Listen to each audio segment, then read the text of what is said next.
जय हिंद everyone, this is Nivedita. Welcome to Osoka classes. तो जैसे कि आप सबको पता है 1 जून को आपका आरआईएमसी का पेपर हुआ था। तो एग्जाम में इंग्लिश, मैथ्स और जीके के रिगार्डिंग जितना भी एनालिसिस मैंने किया है वो सब आज आपके सामने मैं बताऊंगी। साथ में किस नंबर पे, कितने नंबर पे बच्चों का सिलेक्शन होगा ये भी मैं बताऊंगी। इसका भी पूरा एनालिसिस हमने किया है।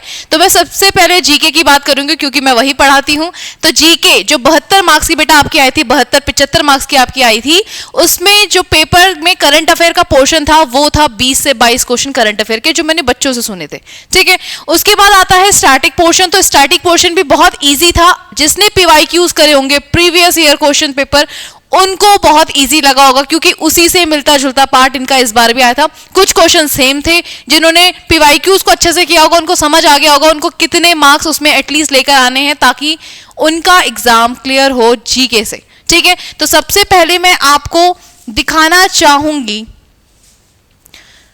ये जो मेरिट लिस्ट है ये 2023 की है। ठीक है, तो इसमें जो बच्चों के मार्क्स जिस तरीके से देखने को मिले हैं, ये जो मार्क्स आए हैं, बिहार का एक लड़का था ऋतिक राज, 290 मार्क्स उसके उस समय आए थे। 2023 की मैं दिखा रही हूँ। ठीक है, 2023 की मैं दिखा रही हूँ जब बच्चों ने पेपर किया था और उसके बाद उनके मार्क्स लगभग इतने आए थे, 290। एक मान के चलो कि 290 आउट ऑफ 400 के रिगार्डिंग थे ये मार्क्स। ठीक है, जब उस समय की बात चल रही है जिस समय 2023 का था जब ये लिस्ट निकली थी, और इसके हिसाब से बच्चों के मार्क्स भी आपको देखने को मिले होंगे। 290, 282, 281, 80 है ना, 278, 75, लगभग इतने थे। इसमें से कुछ बच्चे थे जो सेलेक्टेड थे और कुछ को रिजर्व कैटेगरी में डाल दिया था कि अगर कोई बच्चा छोड़ता है तो उनकी जगह ये बच्चे क्या है ले लेंगे। अब बात आती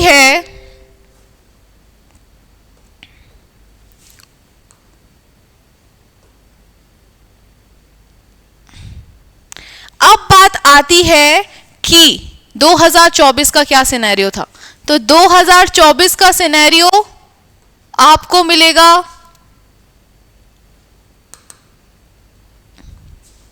ये एक 2020 का निकला है जिसमें उस समय मार्क्स 2020 में अगर पेपर का लेवल अगर इजी आया होगा तो 343 से 340 वगैरह का मार्क्स था।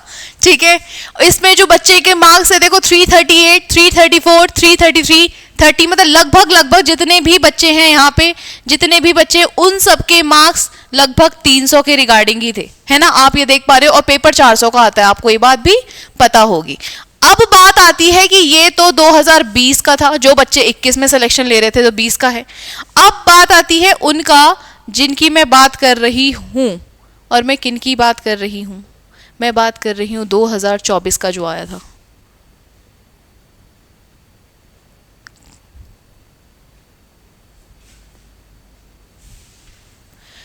तो भाई मार्क्स जो भी थे आपको सब पता चल गया होगा, मार्क्स किसके कितने घूम रहे हैं ना। 400 मार्क्स का अगर आपका पेपर है और पेपर अगर इजी रहे वाला, इजी टू मॉडरेट आ रहा है, ज्यादातर क्वेश्चन आपके इजी टू मॉडरेट होंगे, कुछ पार्ट जो 40% पार्ट होगा वो आपका क्या होगा, मॉडरेट टू हार्ड होगा। तो उसके रिगार्डिंग ही आपके क्या है मार्क्स आए हैं। तो उसी मार्क्स के इर्द गिर्द ही आपकी चीजें घूमेंगी। मैं जीके का बता सकती हूँ, इवन जीके का पेपर भी मैं लेकर आऊंगी आपके सामने जो आपको बताऊंगी। ठीक है, तो ये 2020 का है जो जिन बच्चों का 2021 के लिए सिलेक्शन हुआ था। तो आप देख सकते हैं 343, 348, 338, 336 के बच्चे हैं जो जिनका सिलेक्शन हुआ था। और ऐसे भी कुछ बच्चे हैं जिनके मार्क्स देखो 316 में तो रिजर्व कैटेगरी में जा रखे, 315 में रिजर्व है, 317 में रिजर्व है। इनका क्या मतलब है, मतलब इन्हीं के स्कूल से जो बच्चे 300 से 18 मार्क्स से ज्यादा लेकर आएंगे उनका सिलेक्शन हो गया, और जो कम लेकर आए थे 318 में तो उनके 0.5 का भी बहुत फर्क पड़ जाता है भाई। अगर मार्क्स पॉइंट में भी चला जाता है तो उससे भी बहुत ज्यादा डेविएशन आ जाना स्टार्ट हो जाता है बच्चों के मार्क्स पे। ठीक है, तो 17 वाला ना हो के 18 वाला भी नहीं हो रहा है क्योंकि इसी स्कूल से 2 बच्चे सेलेक्ट किए गए होंगे, उसमें से जो इसके अच्छे मार्क्स आएंगे उसको ले लिया। इफ वो बच्चा छोड़ता है तो ये बच्चा उसकी जगह सीट उसकी रिजर्व कर लेगा, अपनी ले लेगा और सेलेक्ट हो जाएगा। ठीक है, मैंने अपना जीके का आपको पेपर भी लाना है आपके सामने ताकि मैं उस पेपर को सॉल्यूशन भी कराऊं। ठीक है, आप लोग तैयार रहिएगा जीके का सॉल्यूशन करने के लिए। अभी मैं मैथ्स वाले सर को देती हूँ, उनका क्या एनालिसिस है मैथ्स की रिगार्डिंग वो आपको बताएंगे।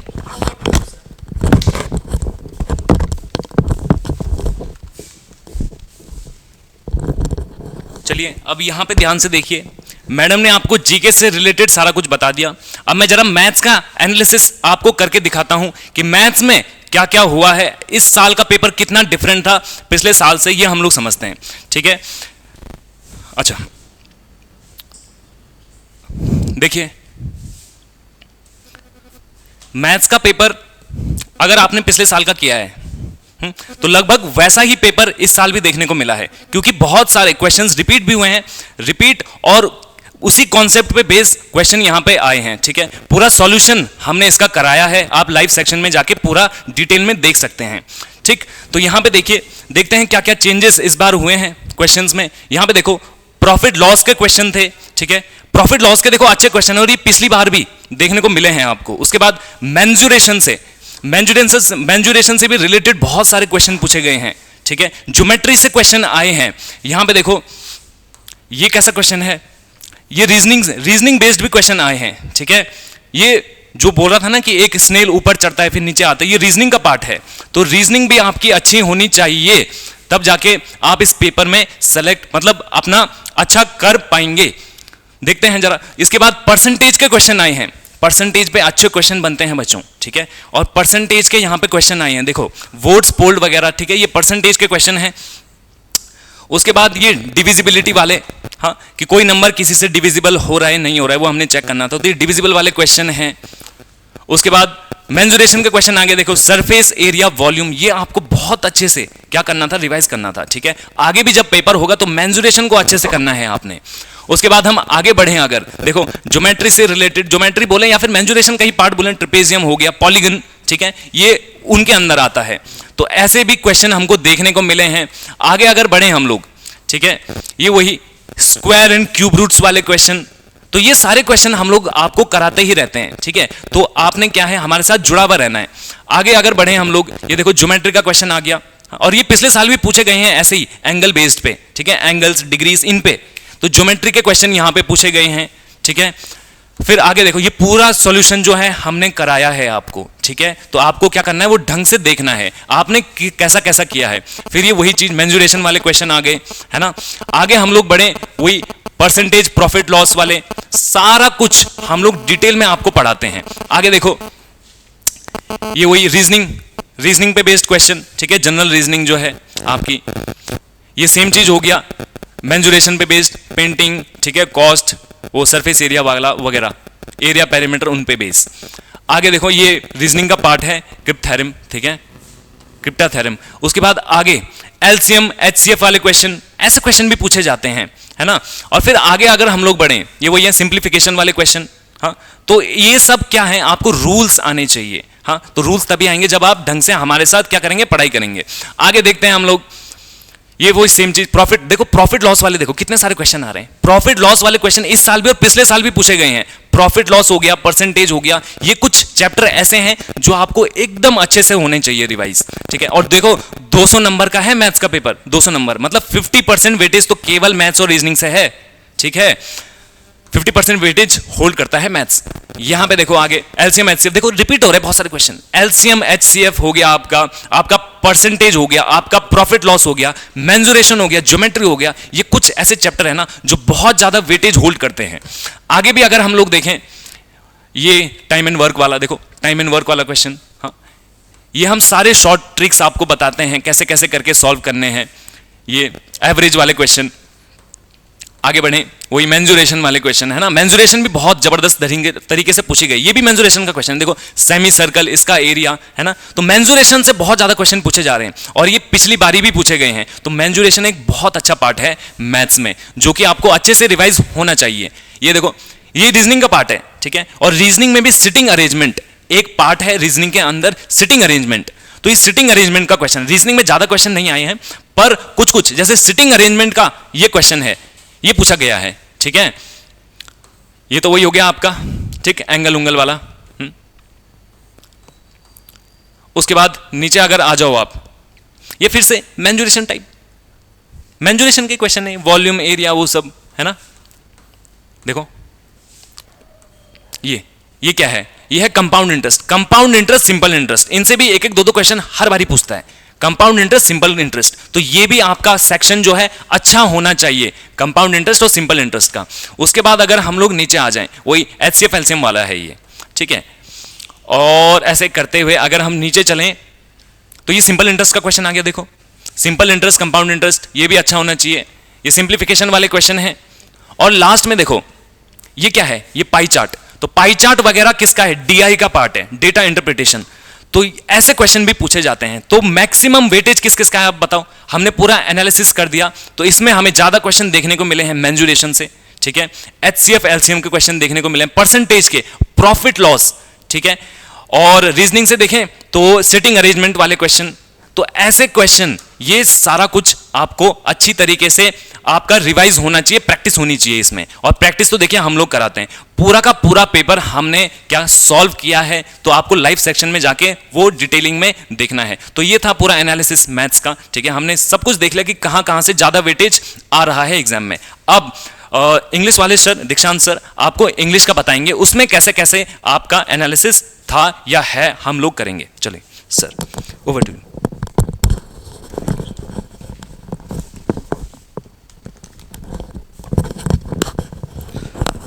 जय हिंद एवरीवन।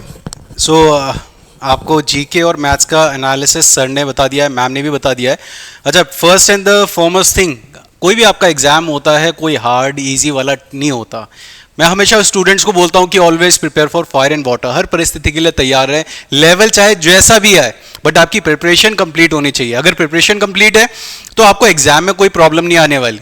तो इसीलिए मैं आपको बताया, तो जितने भी स्टूडेंट्स हैं जो कनेक्टेड हैं, जिन्होंने ऑनलाइन पढ़ा है या फिर जो ऑफलाइन वाले स्टूडेंट्स हैं, ऑलमोस्ट सभी स्टूडेंट्स के रिस्पांस हमारे पास अच्छे आए हैं।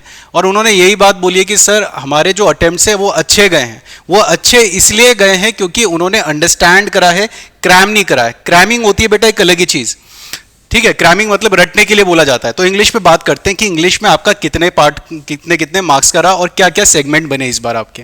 देखो, अगर इंग्लिश के बारे में बात बोले तो मैक्सिमम मार्क्स आपके 125 मार्क्स है। अब 125 मार्क्स में से जो थोड़ा बहुत देखो फ्लक्चुएशंस आते हैं, आरआईएमसी के एग्जाम में आप पीवाईक्यूज को भी देखोगे, आप क्वेश्चन पेपर को देखोगे तो आपको मालूम चल जाएगा कुछ ना कुछ फ्लक्चुएशंस है। रीडिंग सेक्शन में यहाँ पे आपके पास 35 मार्क्स का था, और यहाँ पे आपके पास राइटिंग सेक्शन में 50 मार्क्स का, और ग्रामर में 40 मार्क्स का। टोटल जो मार्क्स बन गए आपके 125 बन गए। आपको ये बात मैं हमेशा स्टूडेंट्स को एक बात बोलता हूं कि हमेशा उस चीज पे ज्यादा ध्यान दे जिसका वेटेज ज्यादा है, और वेटेज में भी कभी कभार फ्लक्चुएशंस होते हैं। तो जैसे वेटेज यहाँ पे 50 मार्क्स का है। अगर आपने राइटिंग सेक्शन को अच्छे से प्रिपेयर करा है, अगर आपको कोई पैराग्राफ लिखना आता है या फिर आपकी लेटर राइटिंग अच्छी है, तो वो तो आपके मतलब मार्क्स समझे कि आपके फिक्स्ड हैं, जो कि आपको मिलने हैं, मुफ्त के मार्क्स हैं। प्रैक्टिस कर अगर करके जा रहे हैं, अगर जो प्रैक्टिस करके नहीं गया है तो वो स्टूडेंट क्या बोलेंगे, सर हार्ड आया था पेपर। बट जिन्होंने प्रैक्टिस करी है, I can say that they can qualify this exam easily. Next is grammar. अब ग्रामर में जो चीजें बताई गई है ना, एज इट इज कई सारे के सारे क्वेश्चंस आपके वैसे हैं। मॉडल्स में तो आपके एज इट इज एग्जाम्पल्स आए, फिलर्स आए हैं जो कि आपके बहुत ईजी रहे हैं। रीडिंग सेक्शन रहा है आपका 35 मार्क्स का, कि जो रीड करके स्टोरी जो आई थी, अब देख लेते हैं। यहाँ पे जो स्टोरी आई थी सेक्शन ए में, बीवर की आई थी। एक बीवर मतलब कि एक एनिमल होता है जो कि वाटर में रहता है, बहुत ही बड़ा आर्किटेक्ट और बिल्डर होता है। मतलब कि कंस्ट्रक्शन में, मतलब हमारे जो देश के बिल्डर्स हैं, ह्यूमन बीइंग है, उनसे भी आगे हैं। चलते पानी में डैम बना देता है, उससे रिलेटेड था। बहुत सिंपल पैसेज है। अगर आपका कॉम्प्रीहेंशन, मतलब आपका कॉम्प्रीहेंडिंग लेवल अच्छा है, अगर रीडिंग कैपेबिलिटी आपकी अच्छी है, तो सारे आंसर्स आपने सही करे होंगे। इसका सोल्यूशन मैं पूरा का पूरा नरेशन के साथ, पूरा कंप्लीट डिटेल एक्सप्लेनेशन के साथ में प्रोवाइड कर चुका हूं। तो आप उस सेशन को आप देख सकते हैं कि जिसमें पूरी स्टोरी को मैंने बताया एक्सप्लेन करके। तो ये रहा था आपके पास कॉम्प्रीहेंशन का पार्ट। कॉम्प्रीहेंशन में पैसेज आया आपके पास रीडिंग सेक्शन में, और ये रहता है आपके पास कोई कोई क्वेश्चंस इसमें 2 मार्क्स के होते हैं। तो हमेशा मैं स्टूडेंट्स को ये बात बोलता हूं कि जब आपके पास क्वेश्चंस आते हैं तो उन पे ज्यादा फोकस करा करें जिन पे 2-2 मार्क्स लिखे हुए रहते हैं। इन पे ज्यादा ध्यान देना है। इन पे ज्यादा ध्यान दोगे तो इसमें अगर आपका कोई कम भी करेगा तो यार ज्यादा 1 मार्क्स करेगा, और अगर इस वाले में कोई कम करेगा तो यार 0.5 पे आपको लेके जाएंगे। तो ध्यान आपको इस पार्ट में भी देना होता है। फिर आते हैं हमारी पोम में भी आते हैं। तो हमारे पास ये जो आई बहुत इजी आई है, आप इसमें देख सकते हो, राइमिंग भी देख सकते हो। इसमें ए बी बी वाली राइमिंग डिटेल में आपको सारी बता चुका हूं। बट इसके मार्क्स भी बेटा एक चीज देखो, सारे के सारे फिक्स्ड रहते हैं। अगर आपकी रीडिंग अच्छी है, अगर आप इस पार्ट को कवर करते हुए लेते हुए चले हो, तो आपके मार्क्स जो थे हमारे पास पूरे के पूरे फिक्स्ड हैं। ठीक है, और एक भी नहीं, हमारे पास एक सेकंड पोम भी है जो कि ये रही आपके सामने, और इस पे बेस्ड आपके क्वेश्चंस ये कुछ इस तरीके से रहे थे। बहुत इजी है, ब्रदर्स लव, ये क्या बताया गया, ये सारी चीज़ें मैं ऑलरेडी डिटेल में डिस्कस कर चुका हूँ अपने सोल्यूशन पे, वो सोल्यूशन वाली वीडियो देख लो। आपको ये भी, ये जो हार्ड लग रहा है कई स्टूडेंट्स को, चाहे आप हिंदी मीडियम से, चाहे आप इंग्लिश मीडियम से, या फिर कोई से भी बोर्ड से हैं, तो वहाँ पे अगर आप जो वीडियो हमने प्रोवाइड करी है यहाँ से, अगर आप उसको रीड करते हुए समझोगे तो आपको लगेगा बहुत ही ईजी था, हमने क्यों छोड़ दिया इसमें से क्वेश्चंस को। तो यहाँ पे ये सारे के सारा आपका क्वेश्चंस था। फिर चलते हैं अपने राइटिंग सेक्शन पे। बेटा राइटिंग सेक्शन में बड़ा इजी आया था, अगर आप जैसे कैरेक्टर प्ले वाला रोल प्ले वाला होता है तो इसमें रघु या मेघा आपको बनना था, अगर मेल होता तो रघु बन जाते, और वैसे फीमेल है तो मेघा बन जाते। तो वहाँ पे आपको लिखना था कुछ इस तरीके से, इस चीज़ पे, letter to a friend, you are missing a lot, उसको फ्रेंड को लिखना था एक लेटर। अगर आपको सीक्वेंस मालूम है तो ऑब्वियसली बहुत ही आसान था पेपर आपके लिए। नेक्स्ट आपका एक सर्वे कंडक्टेड लिखना था, इसमें एक कैची हैंडलाइन। बेटा ये चीज़ों को ना ध्यान देना बहुत जरूरी है, क्योंकि यहाँ पे लिखा होता है in your article include the following, मतलब इन चीज़ों को इंक्लूड करो। सबसे पहली चीज़ कैची हेडलाइन, जिस भी स्टूडेंट ने कैची हेडलाइन लिखी होगी उसका ये समझ लो कि सबसे ज़्यादा एडहेरेंस, जो एग्जामिनर होता है, एसेसर्स होते हैं, वो पहला ही वो चीज़ देखते हैं कि इन्होंने कैची फ्रेज को लिखा है कि नहीं लिखा है, वो देखते जरूर हैं इस चीज को, ठीक है।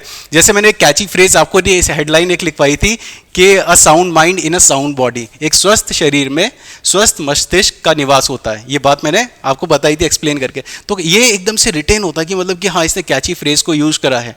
रीजन एक्सप्लेनिंग लेजीनेस, इसको एक्सप्लेन करना था, सोल्यूशन को एक्सप्लेन करना था। फिर आते हैं इसके बाद right a paragraph each on any two of the following, जो आपको बेस्ट आता था उसको आपको अटेम्प्ट करना था। नेक्स्ट वन आपका ये पिक्चर पे बेस्ड था, पिक्चर देख रहे हो आप, पिक्चर में पॉजिटिव आपका एक एटीट्यूड झलकना चाहिए, पॉजिटिविटी होनी चाहिए वाइल राइटिंग दिस सेक्शन। और एक और चीज़ है, मैं एक बात बोलता हूँ हमेशा कि कभी भी कोई भी चीज़ होती है तो प्लानिंग होती है, ऑर्गेनाइजिंग होती है, देन एग्जीक्यूशन होता है। दोबारा से सुने, पहला क्या होता है, प्लानिंग होता है, प्लानिंग के बाद क्या होता है, ऑर्गेनाइजिंग होता है, देन इज एग्जीक्यूशन। अब मतलब कोई भी चीज़ स्टोरी लिखना चाह रहे हो उसमें कुछ प्लान होना चाहिए आपका, ठीक है, उसमें कुछ चीज़ों को ऑर्गेनाइज करा गया उसके बारे में होना चाहिए, देन एग्जीक्यूशन होना चाहिए। जैसे यहाँ पे साइकिल में जाती हुई एक लेडी दिख रही है, अपनी बेटी को ले जा रही है, तो वहाँ पे इस तरीके से आपका इंट्रोडक्शन होना चाहिए। नेक्स्ट पॉइंट पे चलते हैं हम अपने ग्रामर वाले सेक्शन में। ग्रामर वाले सेक्शन में आपका कुछ पार्ट इस तरीके से रहा था कि आपके सिंपल सेंटेंसेस, बेटा ये हर बार ही आता है, कोई ऐसा नहीं है कि कोई चेंज हो गया। 40 मार्क्स थे इसमें फिक्स्ड, तो ये सारे के सारे इजी थे, कोई हार्ड लेवल के नहीं थे। पैसिव वॉइस में चेंज करना था, पैसिव वॉइस में चेंज करना था, सेंटेंस को नेगेटिव इंटेरोगेटिव में चेंज करना था। अभी तक जितने भी स्टूडेंट्स हैं सबने बोला है कि सर हमारे जो अटेम्प्ट्स गए हैं बहुत अच्छे गए हैं, ठीक है। और मुझे लगता है जो स्टूडेंट अभी भी देख रहे होंगे तो उनको भी ये लग रहा होगा कि सर हाँ एग्जाम में अच्छे गए हैं, बट हाँ अगर आपकी प्रिपरेशन नहीं थी तो वहाँ पे आपके पास प्रॉब्लम आ सकती है, ठीक है। अपार्ट फ्रॉम दिस मैं आपको बता देता हूँ कि इसका सोल्यूशन तो मैंने प्रोवाइड करा है, बट अगर आप चाहते हैं कि इन चीज़ों को आप कवर करें तो हमारा अशोका क्लासेस एप्लीकेशन है प्ले स्टोर में, उसको भी आप डाउनलोड कर सकते हैं। पूरा का पूरा कोर्सेज वहाँ पे बनाए गए हैं ताकि स्टूडेंट्स को एग्जाम में प्रॉब्लम ना आए। और मैं बात बोलता हूँ ना, prepare for fire and water, हर परिस्थिति के लिए तैयार रहना है। ऐसा नहीं कि सिर्फ इस क्वेश्चन के लिए तैयारी करी, इस क्वेश्चन की तैयारी नहीं होनी चाहिए, इस जैसे क्वेश्चन के कम से कम नहीं तो 100 क्वेश्चन आपके पास होने चाहिए कि एग्जाम में आए तो कहीं फंसे ना, इस तरीके की प्रैक्टिस होनी चाहिए। तभी तो यार एक एक दो दो सीट में कैसे निकालोगे, यही हो तरीका यही है। और हर तैयारी वाला कोई 100 में नहीं तो कोई 200 में भी पहुंचा हुआ है। Fill in the blanks model base थे आपके पास, मॉडल मॉडल मॉडल मॉडल। अगर मॉडल की अंडरस्टैंडिंग है तो भाई मार्क्स फुल लेके आए होंगे, मुझे इतना मालूम है सारे स्टूडेंट्स। फिर बेटा ग्रामर पे बेस, कुछ एडजेक्टिव्स में बेस। ये देखो सेमी मॉडल वाला केस, अभी थोड़े टाइम पहले ही यूट्यूब पे लाइव क्लास चली थी, उसमें सेमी मॉडल्स बताए थे। इतना इजी, मैनी काउंटेबल के लिए होता है, थोड़ा सा लॉजिक लगाते तो यार यहाँ पे फ्यू आ जाता है। इतने इजी क्वेश्चंस थे। अगर बेसिक कॉन्सेप्ट्स क्लियर है, बेसिक कॉन्सेप्ट्स क्लियर है तो मुझे लगता है एग्जाम आरएमसी का कोई भी क्वालिफाई कर सकता है। बट ये बात है ना कि बोल तो हम यहाँ से रहे हैं, आपको लग भी रही होगी अच्छी बात की, मतलब सर बड़ी अच्छी बात बोले कि एग्जाम आसान है, बट उसका एप्लीकेशन भी तो जरूरी है। सर ने बात बता दी बट उसका एप्लीकेशन होना, मतलब कि उसको अप्लाई करना भी बहुत जरूरी होता है। अब be in clover again easy easy easy, slap on the wrist, बहुत इजी क्वेश्चन है। देन मॉडल्स के आपके कुछ क्वेश्चन थे, मॉडल के क्वेश्चन भी कोई हार्ड नहीं थे, ईजी ही थे।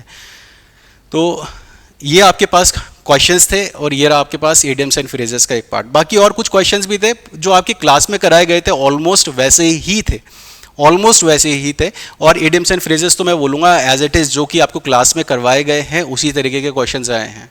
इवन अगर आप कई बार मैं क्लास में एक बात बोलता हूँ, लास्ट आप वीडियोस को देखना कि let's call it a day, क्या बोला जाता है, let's call it a day. और जब भी मैं let's call it a day बोलता हूँ ना, तो वो ही आपका एग्जाम में आ चुका था, वो एग्जाम में देखने को मिल गया। तो आप देख सकते हैं, आपके पास रीडिंग सेक्शन है जिसमें कि आपके 35 मार्क्स थे, और राइटिंग सेक्शन है 50 मार्क्स हैं, और ग्रामर है 40 मार्क्स हैं। ओवरऑल जो मार्क्स बनते हैं आपके 125। बट काफ़ी सारे स्टूडेंट्स हैं, काफ़ी सारे, खैर क्या मैं आपको बताता हूँ, जितने भी यहाँ पे स्टूडेंट्स हैं, ठीक है, मोर देन, मैं आपको बता देता हूँ, मोर देन 7 स्टूडेंट्स हैं जिन्होंने ये बात बोली है कि उनके जो मार्क्स हैं 80+ बन रहे हैं सर, 80+ विद एक्यूरेसी 80+ बन रहे हैं, ठीक है। बट मैं ये बात बोलूँगा कि अगर आप चाहते हैं कि एग्जाम में हर पैटर्न में, हर सेगमेंट में आप अच्छा फ्लेयर करें, तो उसके लिए आपको क्या होता है कि जितने भी पार्ट हैं उन सारे सेगमेंट को आपको कवर करना होता है। तो यहाँ पे जितने भी स्टूडेंट्स हैं, अगर आपका ये वाला पार्ट है जो कि इंपॉर्टेंट मैंने आपके सामने डिस्कस किया है, अगर आप इन चीज़ों को ध्यान में रखते हो तो एग्जाम क्वालिफाई करना कोई हार्ड नहीं है। It's not a herculean task. Exam qualify करना आसान ही है, बस पैटर्न को समझे। पैटर्न आज मैंने आपके सामने प्रेजेंट करा, सोल्यूशन करवाते भी मैंने आपको प्रेजेंट करा। अगर आप पैटर्न को समझ गए तो exam is nothing, it's just a piece of cake. Piece of cake भी आपका एग्जाम में इसी एग्जाम में आया हुआ है, तो बहुत इजी हो जाता है। कभी किसी प्रॉब्लम को सॉल्व करने से पहले उसको सल्यूशन पे नहीं जाना चाहिए, पहले उस प्रॉब्लम को समझना चाहिए कि वो प्रॉब्लम है क्या। डॉक्टर के पास भी जाते हैं तो डॉक्टर एकदम दवाई थोड़ा दे देता है कि ले बेटा की दवाई खा ले सीधा, पहले आप उसे बताते हो सर कि ये बीमारी हो रही है डॉक्टर, ये वाला बीमारी है, तब उसके बाद वो दवाई डिसाइड करता है कि कौन सी दवाई आपको खानी है। तो वैसी प्रिपरेशन है, अगर आप कोई सी भी एग्जाम के लिए प्रिपेयर कर रहे हो तो उसके बारे में मालूम होना बहुत ज़रूरी है, ठीक है। तो ये एनालिसिस था हमारी तरफ से एग्जाम का। आई होप सारे स्टूडेंट को समझ में आया होगा और सबके लिए हेल्पफुल भी रहा होगा। मिलते हैं आप सबसे नेक्स्ट वीडियो में। That's all for today, let's call it a day. Have a great day everyone. जय हिंद, जय भारत।